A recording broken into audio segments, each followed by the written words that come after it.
Hi,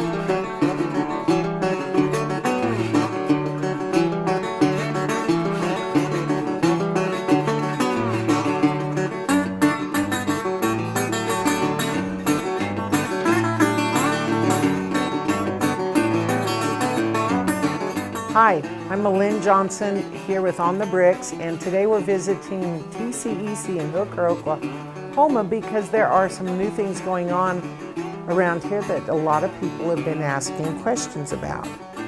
So let's find out more about that. Hi, Chris. Hi, Lynn. How are you doing? Very well, thank you. I know that we've had a lot of questions at our office when we've talked about things that we should do the program.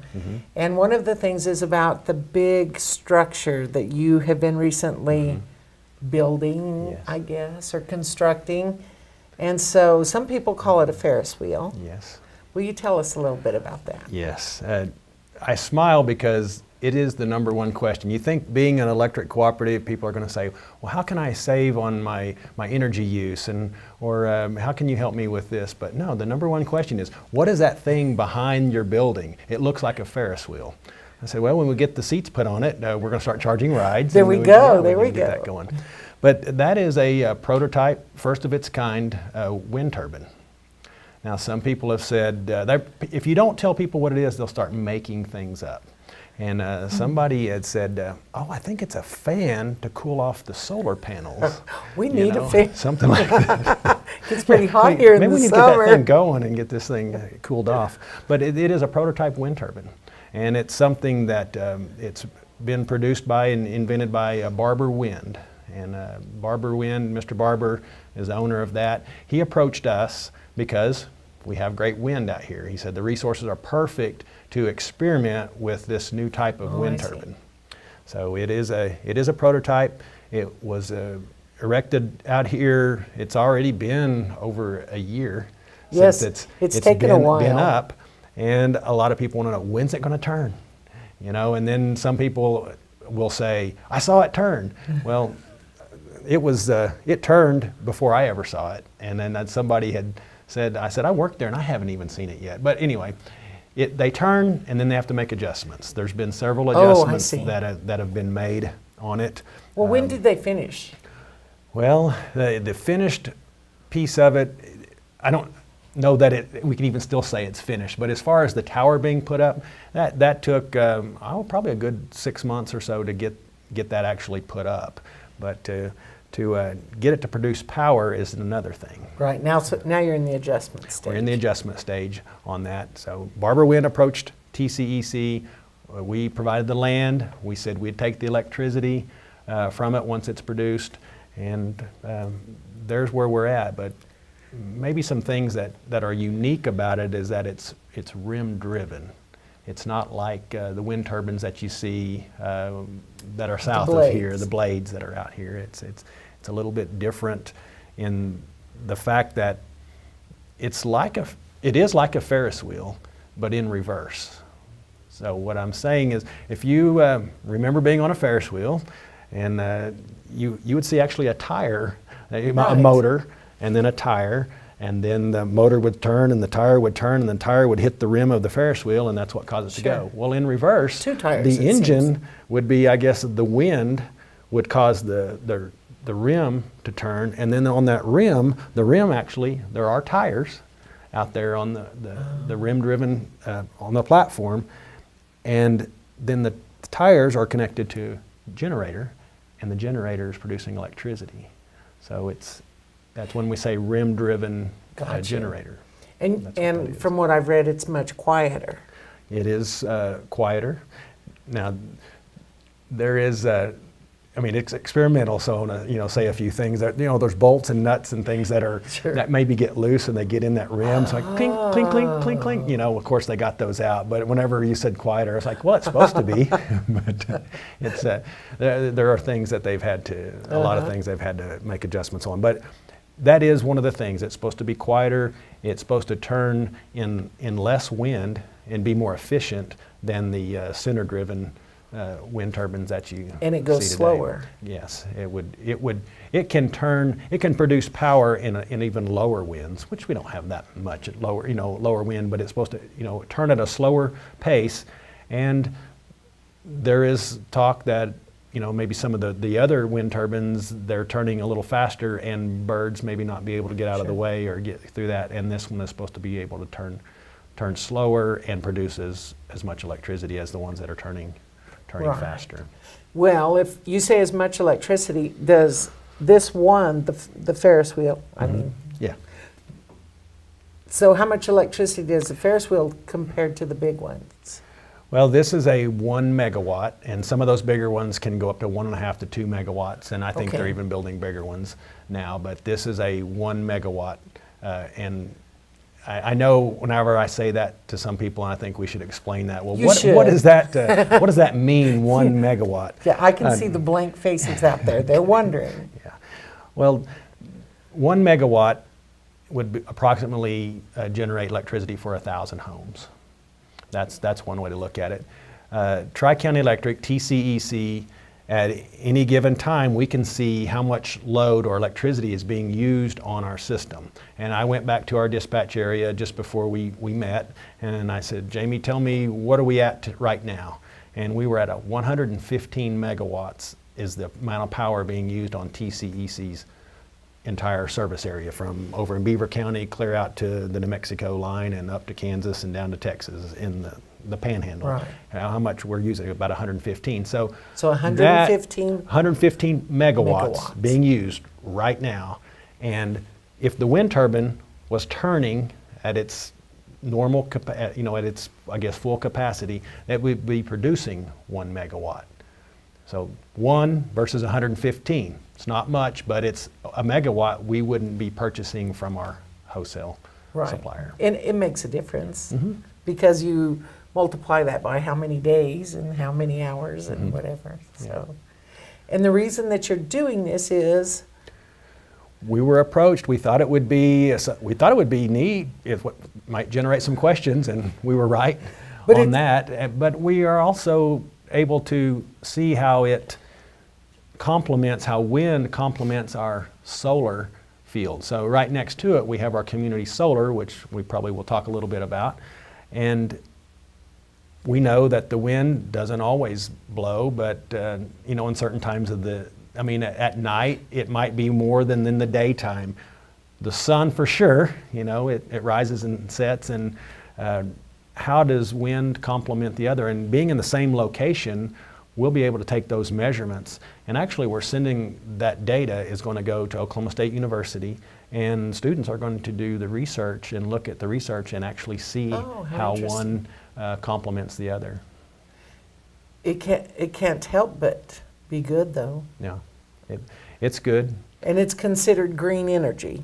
Yes, it is.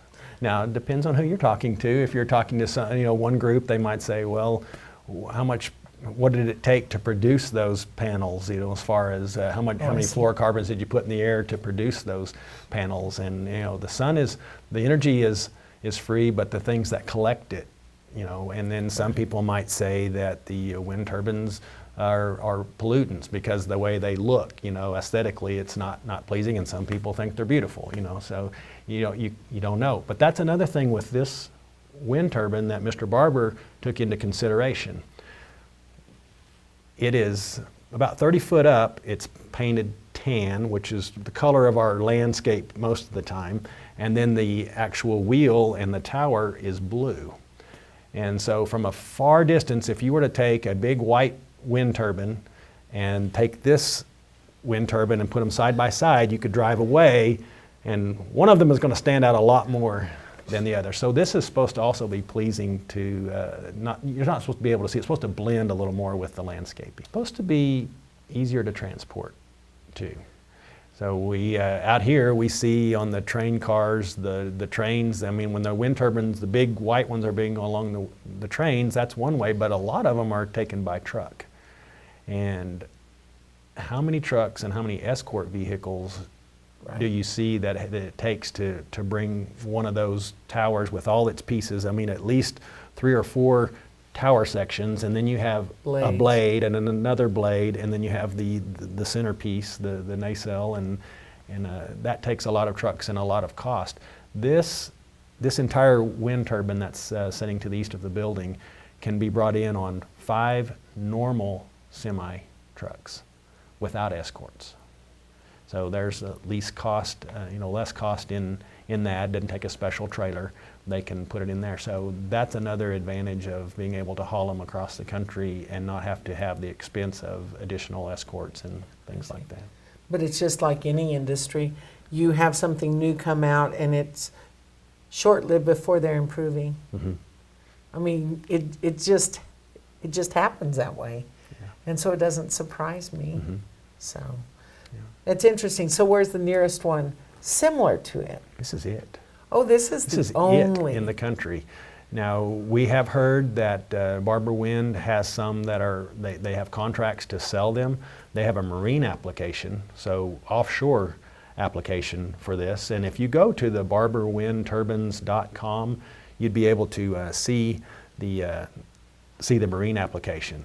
It's actually 2 turbines like we have out there side by side on a platform in the ocean, and they show like during a hurricane or something they would be able to pull them down and so keep them from getting tore up, and then during normal winds they would be able to push them or pull them back up. And so there's a marine application. I don't know that it's rumor, it's a fact, but it's down in the Caribbean is where I believe that they're looking at selling the first ones too. But this is the first of its kind. It was put up, it was assembled to make sure it could be assembled and then taken apart and then brought out here for actual application. And the first time it turned was out here. So they've only built this one. Mm-hmm. So they've only built this one, and then they'll probably start into production once they get it set. Yeah, I think what we're seeing, yes, once they get everything, all the improvements that are made that they need to make on it, I mean, the spokes, I mean, it does resemble like a bicycle wheel also with the spokes, and those are like spokes. They started out as rigid spokes, and they ended up changing them all out to cable. And then, the different torques that you have to put on a bicycle rim on spokes, you have to do that too. So you can imagine every time it turns that, to get it balanced, they make a turn and it's like, okay, what went wrong? What do we need to change? And then they go in and make the adjustments to that. And, wow. And then once they are actually engage the generators to produce electricity, that's going to be a whole nother deal. Make sure that that's all being done correctly. That's all the engineer stuff to So is it your employees that will take care of this once it's going, or will they have an employee here? They have employees that are working on that. They have contractors and employees, and they actually hired a local contractor to help with some of the electrical part of it. We helped get the connection to it from our facility out there to that. We got the connection to it and did some work out there. But as far as on the turbine itself, on the platform, they're out there and they have access to get out there whenever they need to. You'll just look out there some days and you'll see guys out there on the platform, and they're out there working. So when we say we're an American original, you really are. Yeah, that's a good way to put it. Okay, so then now let's talk a little bit. We've talked on the wind a bit with your Ferris wheel. And tell about your little sun garden. Okay, the solar field, yes. The solar farm. That started out with a request from the membership. We do a survey every 18 months, and in 2013, we asked the membership, are you interested in distributed generation or green energy, renewable energy? Do you have an interest?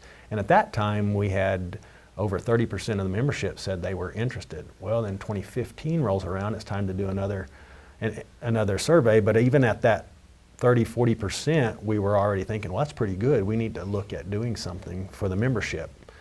And in the 2015 survey, that went to nearly 70%. Oh, wow. The interest just went up. More than double. Yes. So we're like, well, good move. I'm glad we're working on it. And we looked at least 5 different companies to do it. We knew we wanted to do something with the community solar project. Community solar being that you don't have to put it on your house. You don't have to maintain it. You don't have to insure it. It's something that we thought would be attractive to the membership because we've had some people that have gone out and looked at it. I went and looked at it for myself, and like, ooh, I don't really want to spend that kind of money. Well, and on it takes doing that. space. Yes. Takes a lot of space. And if you want to put it on your home, that's a few more holes in your roof that you'll have to make sure that that won't leak. That's also a wind sail up there. You know, if the wind were to catch it just right, might pull it off the house. But with community solar, you wouldn't have to do that. It's right out here at this location. So the membership said they wanted it. We checked with several different companies to help us build it because we didn't have the expertise. And but you do have some land right there. We do have land. And when we chose the company we work with, it's called Today's Power. And Today's Power is a subsidiary of Arkansas Electric Cooperatives. And they came out here to look at do the site survey. And whenever they looked at the survey, they said, oh, well, we're not going to have to do much flattening out here because they're used to, no Arkansas, to Eastern Oklahoma. Of. Yeah, it wasn't. It's like, well, there's not much we have to mess with on that. So we had a good discussion there, and the next thing we ended up putting a camera on that, just like we did with the wind tower. We also had a camera to show it all being built, and that was pretty neat to watch it from beginning to end and how that was being done. And so membership wanted it. We have 3,840 panels out there. 3,000. 3,840 400-watt panels that are out there. So that's how you subscribe is per panel. We have 507 that have been subscribed out at this time, and we first limited it to just residential members because the residential members were the ones surveyed, and we didn't want a big company to come in and take them all and then not leave our residents with the opportunity to buy or to subscribe to community solar.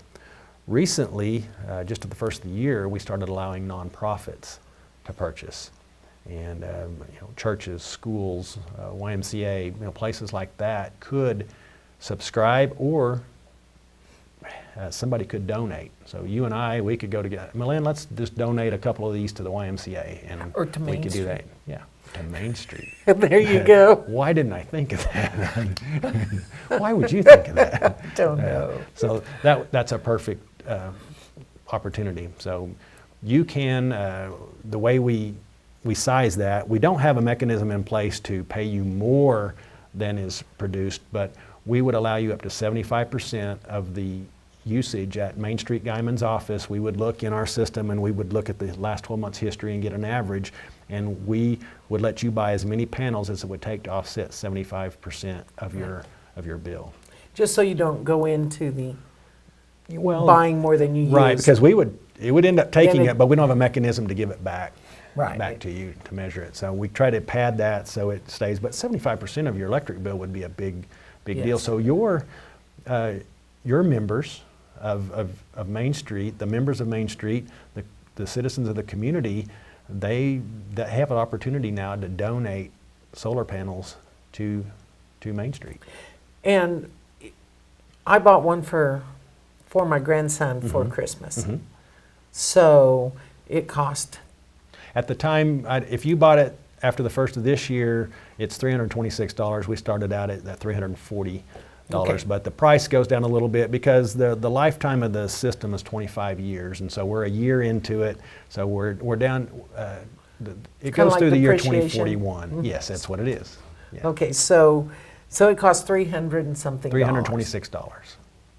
And then I gave it to him. It was put in his name, and then he gets a credit on his bill. So every month. Every month he gets a credit on his bill, and it can range anywhere from, for one panel, anywhere from just a little over $1 to close to $3. That's about the range of that. Average maybe $2.50, 60 cents, somewhere in there per panel on the credit. So, there are business people that have thought about it and said, oh, well, we're looking at about a 10% return on a $3, a $300 investment over, and if you were to get like $3 a month. So it's something a little more than that, but that is what the people are, looking at. And we have several members who've purchased the full amount that they can get. Oh, that's awesome. And so the one that I bought for my family, they'll have it for about how many years? 25 years, 24 years now is the Guess term. on the. That's the term of the agreement, because that's Okay. the warranty that's on the panels. Now, will the panels last longer than that, or in 24 years, 25 years from now, what else might be done? I mean, the next generation of the TCEC group there may be another system that comes in, or let's find a way to store it, and what's the next big thing? Because it will change It'll drastically. change. It'll change. But the agreement we have with Today's Power is that they will keep it maintained where it's running over 90+% at all times. So big hailstorm comes in, they've got to come in here and replace the panel. If a converter goes out, they've got to come in and replace the converter. So while it's or the down, inverter. So while it's down, I don't get my credits. Yeah, you're still getting it, because you're getting it based on the collective. Oh, it'd have to destroy all of them. It would have to destroy all of them. And there's some unique things about the solar farm that we have that wasn't available on some of the other options we looked at. There are reflector panels on this system. So when the sun is coming up in the east, there's a reflector panel that's facing the east. And as the sun's over here in the horizon, it's reflecting and giving about another 20% where you wouldn't get it normally until the sun is up here and reflecting over here. So the reflector panels are something that's unique to this system also. Something else that's a little bit unique, in order to make sure that the entire membership isn't subsidizing the system for those that bought it, we face the panels in a direction that it gives us the best sun in the middle of summer. When electricity costs the most for the co-op is in the middle of summer. That's the peak we talk about. So the electricity is typically highest priced in the middle of July. And we faced the solar panels so that we're getting the maximum sun in the middle of the summer. So that way, the entire co-op membership, whether you subscribe to it or not, you benefit from that, because we're trying to offset the highest energy cost during the summer. If you were to do this on your home, you might end up facing it to the south. But because facing it's however you're. Facing it to the west, and it's producing better than they ever thought it would. But we have great sun out here. I mean, in the Oklahoma Panhandle, we're the furthest west in Oklahoma, and we have a lot of clear days, and it's producing very well. So you're all very proud of the decisions that were made to bring these in. Very proud, and proud of the fact that we were the first utility or the co-op in Oklahoma to do community solar. So we're the first electric to do it. We were on a race with Central Electric Co-op out of Stillwater, and I was like, oh, come on, we gotta be the first. And we were proud of that fact, and had the Energy Secretary come out and for the groundbreaking for it, and it was a kind of a big deal. We're proud of it. Well, we're happy with you too. Now, I do have a funny question. You have a lot of people, 70%, who said that they wanted to Yes. see it. How many of them follow with being a part of it? It's a great question. When it's all said and done, there were quite a few of the people. Out of the 500 panels, you're probably looking at, that's only like about 80 to 90 members, because a lot of them have bought multiple panels on there. But there were a lot of people that said that weren't interested that ended up buying it. But there were we went down that list because they were the people who said they want it, and we did a little pre sign up, and we called those people, and a lot of those people did go ahead and purchase. I think in the country, in the world, probably you have two sets of people. You have those that they want green, we want green energy, and then there are those that I want to save money. And that's one thing with the electric bill. We started talking when a member calls in and said, my bill's high. Well, we call it high usage inquiries because it's usage. 99.99% of the time you're using more. That's why your bill is higher. But we try to keep it to high usage inquiry. And one of our number one things is, have you considered our community solar?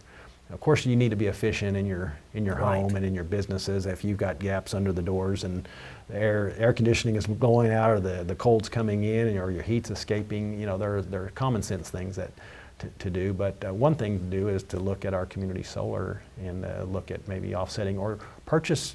But I guess a little hedge on the future. You're purchasing power for the future. We didn't talk about today. We're giving you 5 cents per kilowatt hour that's being produced. I mean, your all-in is about somewhere around 11 cents. We're giving you 5 cents on the solar. You don't have to maintain it. You don't have to insure it, and we're giving you a credit. So there are a lot of for your incentives. investment. Yes. But basically, we ought to be sensible too. Yes. Common sense and incentives. It sounds like a win-win to me. It does. It sounds good. Yeah.